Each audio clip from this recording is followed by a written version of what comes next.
What's up, guys? Leg day today. I'm taking you to a whole leg workout. All right, enjoying the sun, enjoying the nice weather.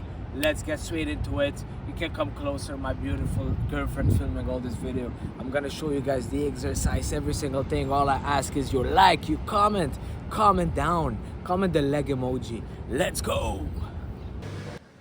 I always start my leg workout with hamstrings. The seated hamstring leg curl been a game changer for me. Helps me warm up my knees. If you're someone that has been dealing with knee pain, start your workouts with hamstring curls. It will be a game changer for you. And also hamstrings are a weak body part of mine, so I want to give them my full attention, and doing so at the beginning of my workout has been working well for me. So I'm doing 4 sets, 15, 12, 12, 12. Moving on, I'll do a pre-exhaustion technique where I'm doing leg extension. Before going to my heavy presses, I've really been loving doing pre-exhaustion techniques where I'm kind of waking up my quads, waking up that muscle before going on the big compound lifts. Help me lower the risk of injury, feel it better, a better mind-muscle connection. Really been a game changer, and also help you get that muscle to failure without necessarily using crazy heavy weights on the big compound lifts. All right, if your goal is lifting as heavy as you can on the squats, don't do that. Don't do the pre-exhaustion technique. But if your goal is like me, getting bigger muscles, hypertrophy, you want to get your muscle to failure, and a good way of doing so without necessarily using crazy amount of weights is the pre-exhaustion technique. So start with a leg extension, and as you see, I'm not resting too much. I'm kind of just pumping it up. I'm not going for crazy weight. I was using 130 or 140 and going for 15-20 reps, getting a good squeeze, a good stretch, really feeling my quads waking up. All right, it turns them on before the big squat day, the squat lift. A lot of people will squat and not even feel their quads, so if that's your case, try pre-exhausting before. I also did them single leg, 15-12 reps each leg for 2 sets, because my right leg is a lot stronger than my left one, and it's something I want to work on. So this is a good way to isolate each one on its own. All right, so I really do recommend it for people that feel one leg stronger than the other, or you can also do body weight lunges, each side on its own. So total was 4 sets of the leg curl, 4 sets of leg extension, very low rest in between. All right, 45 to 60 seconds, getting that blood in there, pumping them up. I also did 1 set of body weight lunges, all right, which I love doing, waking up my quads even more, really getting warmed up before squats. Guys, squats is a big compound lift, and you don't want to just start the first exercise with squats, all right? The risk of injury is just very much higher, and you want to make sure you're activating, turning on the muscles that you need before firing up the engine on the squat. All right, so moving on to the squat, not the craziest angle, so you might see many variations of the angle. And for me, squats, I always start with empty bar, then I'll put a 25 each side, 45 each side, or I think I did 50 each side, and then slowly adding the weight up. I can't do big jumps, all right, because I just feel like for me it's the best way to stay safe and slowly increasing the weight between each set. And it might need 4 warm-up sets. I don't mind. Even if I need 4 warm-up sets, I'd rather do that than going too heavy, putting 2 plates right away, and my lower back is not ready for it, for example. So as you see, I'm not going ass to grass. My range of motion is not insane, but this is what works best for my quads. Well, as soon as I go lower, I start feeling my lower back, my glutes, and it take away the tension of my quads, which I don't want.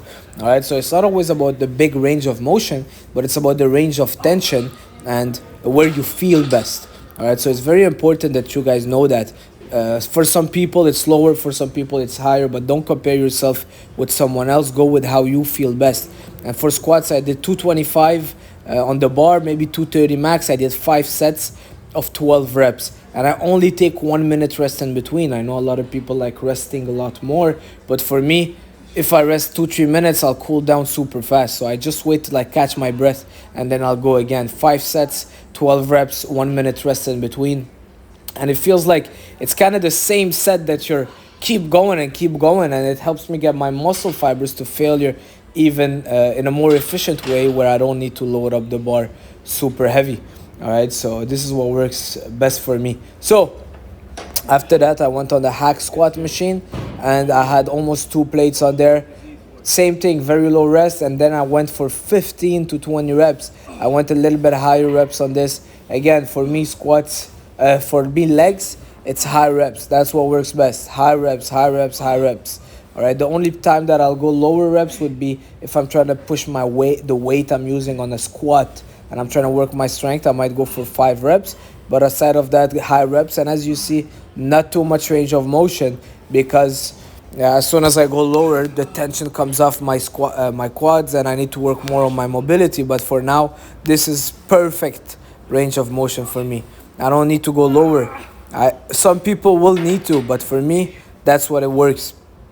So, moving on, what did I do? I was probably gonna flex a little bit here, showing you guys some poses, but I want to mention that I've done a little mistake of going very low carb for a long time, and after you get flat, you start losing a little bit of that muscle pop. All right, so it's not very smart to go low fat, low calorie in a deficit for a long period of time.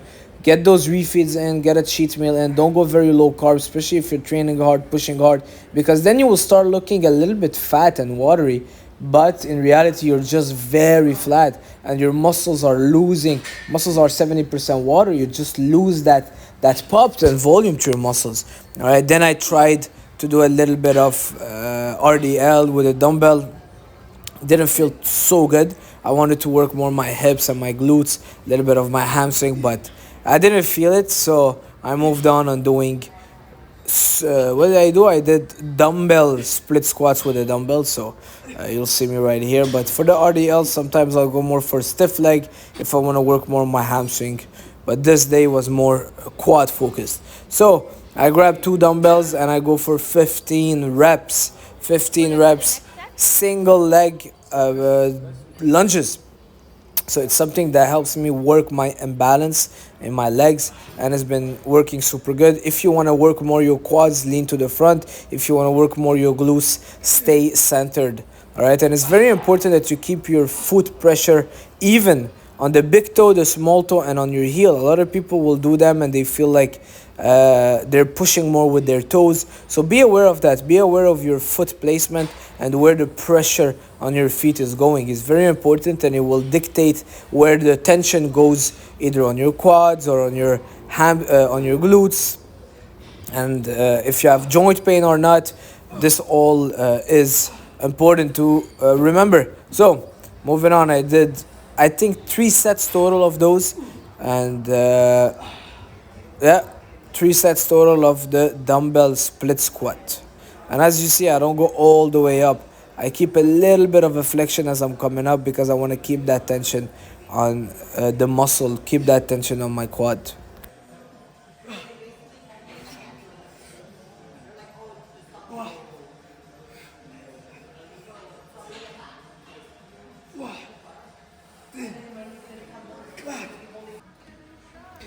Moving on, lying hamstring curl.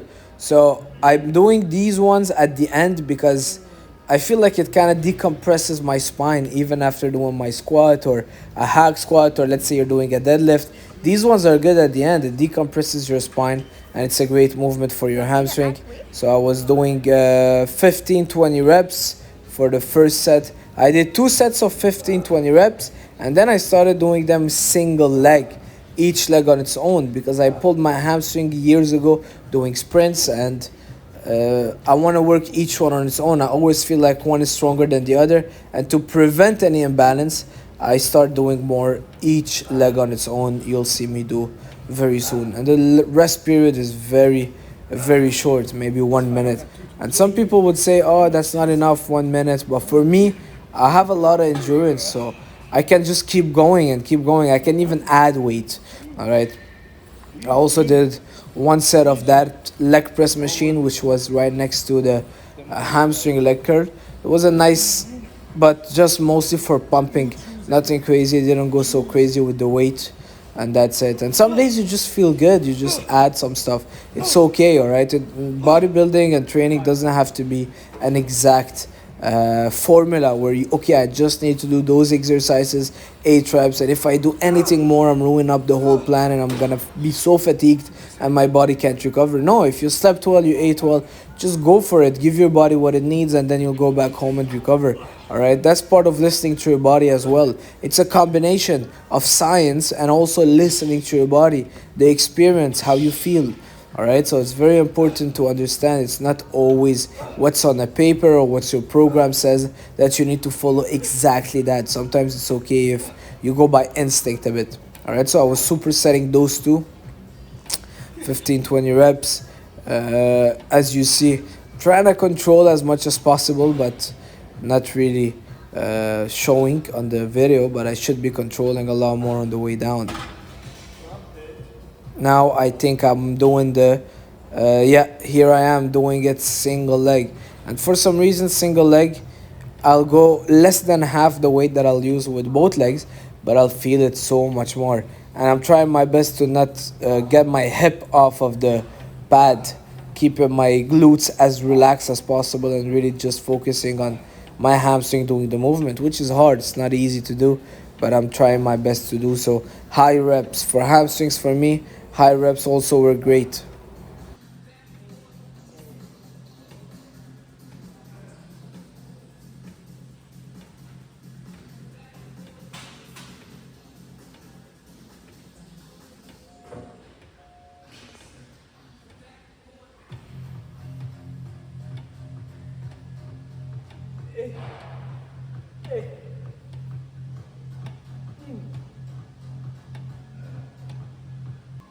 Next, I moved on calf raises. I like this machine, allow me to get a good stretch, a good squeeze, and feel my calves well. A lot of exercises for calves, I just don't feel them so well, even when I'm trying my best or I'm dropping the weight.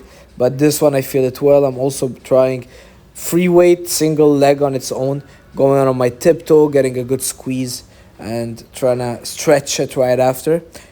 It's a weak body part for me. It's a body part that I want to grow, but also I know that I have a genetic, maybe genetically I'm not made to have the biggest calves in the world, but I'm keep trying my best. I'm gonna try different techniques, different training methods. A lot of times I'll start with them or finish with them, but at this point I don't want to neither spend too much time on my calves because I've done it in the past and it didn't lead me anywhere, even though the next day they would be sore.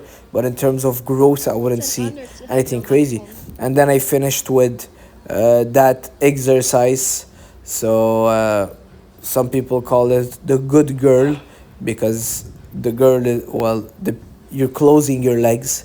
So my friend used to call it the good girl and the other one the bad girl. So that's it. I did 12 reps, 3 sets of 12 reps, and that was a weak muscle for me. You know, the inner thighs, I used to never work them. And since I've been working them, I've saw a lot of improvement in my squats, in my lunges, a lot less pain. All right, more mobility as well, because a lot of short range of motion comes from weakness. So strengthening some muscles give your body more confidence when you will go in a big range of motion. So I did the 12 of this too. Workout was awesome. I've got my banana bread, coffee, enjoying the sun, spending good time with. What was your name? My beautiful girlfriend, Melinda. And that's it. Gonna go for a nice walk after. Hope you guys enjoyed it.